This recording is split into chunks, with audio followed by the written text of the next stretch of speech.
Chapter 35. The ESHDAM. Ishtar dwelled in a place called the ESHDAM. What was it? The tavern.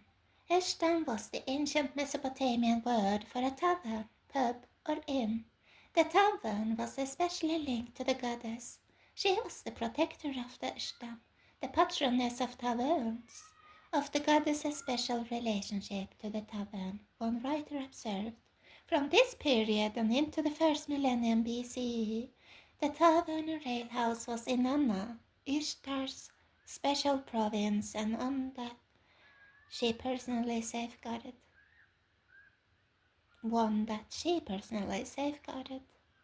The ancient hymns that sings her praise makes a point of nothing the connection between the two. The goddess sits in the ESHDAM and there makes her living. The connection between the two was so strong that the ESHDAM could be seen as her home. One writer notes, it may be that images of her home, as the tavern was sometimes called, automatically enlisted that aspect of Inanna Ishtar which specifically protected the local pub. The stone wall ESHDAM. The goddess not only dwelled in the tavern but would use it for her purposes. So upon her return to the modern world, it was not only that she would enter by the gate, but that she would be sure to find an ESHDAM, a tavern to use for her purposes. And so it was no accident that on that evening, in the last days of June 1969, the workings of the goddess would converge as they had in ancient times on an ESHDAM. In this case, the ESHDAM was called Stonewall. Stonewall was the fulfillment of the ancient Mesopotamian word. It was a tavern, a bar, an alehouse. It was the natural setting for the goddess's dwelling and workings. There was hardly another place on earth more fitting by which to make her entrance. It had to begin here. House of Ale. Ishtar's ancient ESHDAMs were known for one alcoholic beverage, in particular, beer. The word can more specifically also be translated as beer house or ale house. The goddess dwelled in a house of beer. So Stonewall was especially known for one beverage above all others, beer. Visitors described it as being heavily saturated by the smell of beer. So as soon as one walked through its doors, one was met with the aroma of the ESHDAM. Beer was also central in the sacred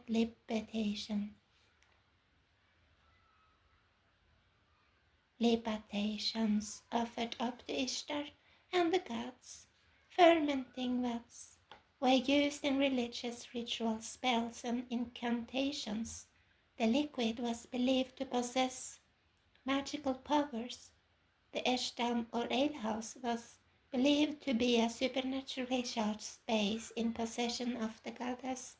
So on that hot summer night of 1969, the ESHDAM would again become supernaturally charged and possessed by the goddess. House of altered gender. Another element of the ESHDAM was sexuality. The goddess confessed to using the ESHDAM to procure sexual relationships. So at Stonewall, the element of sexuality was ever present. It was the issue of sexuality that distinguished Stonewall from most other bars in the city.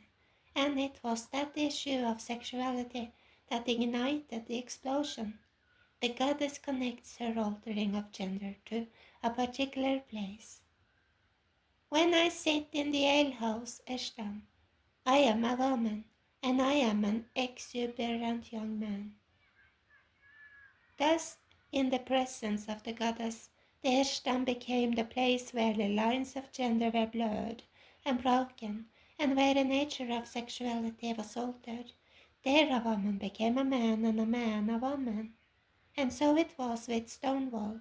It was the ESHDAM where the lines of gender were blurred, crossed, and broken.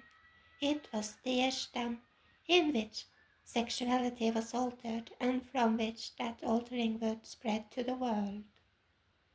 Judgment House. The ESHDAM would play another role in Ishtar's mythology. The holy Nana, Ishtar, made enter her ESHDAM. She stood in judgment, decreed their fate. The goddess is described as entering the ESHDAM or alehouse to bring vengeance. The ESHDAM thus becomes the goddess's crown on which to redress her grievances, punish offenses, and exact retribution.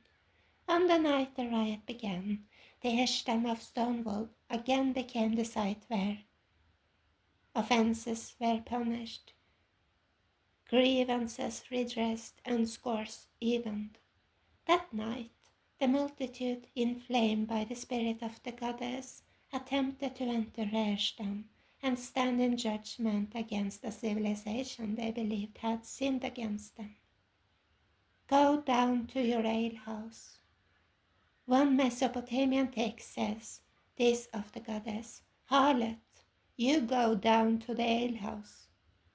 So in the summer of 1969, the goddess known as the Harlot went down to the alehouse. Ishtar went down to Stonewall. Though it might come across as strange to Western ears, in ancient Mesopotamian texts, the word for tavern or alehouse is at times joined to the Mesopotamian word for holy. The goddess is spoken of as possessing the holy ESHDAM, the sacred alehouse, the holy tavern. The tavern became something akin to her temple, hallowed ground, and so the bar known as Stonewall would become enshrined as a holy place. It was no accident that the movement that disseminated the ways of the goddess would hallow as its sacred shrine, its temple, Stonewall, its sacred alehouse, the holy ESHDAM. There was more to the goddess's dwelling place or ESHDAM. One more element from her mythology was needed to complete it. It would be there at Stonewall, and it would play a central part in the explosion of that night.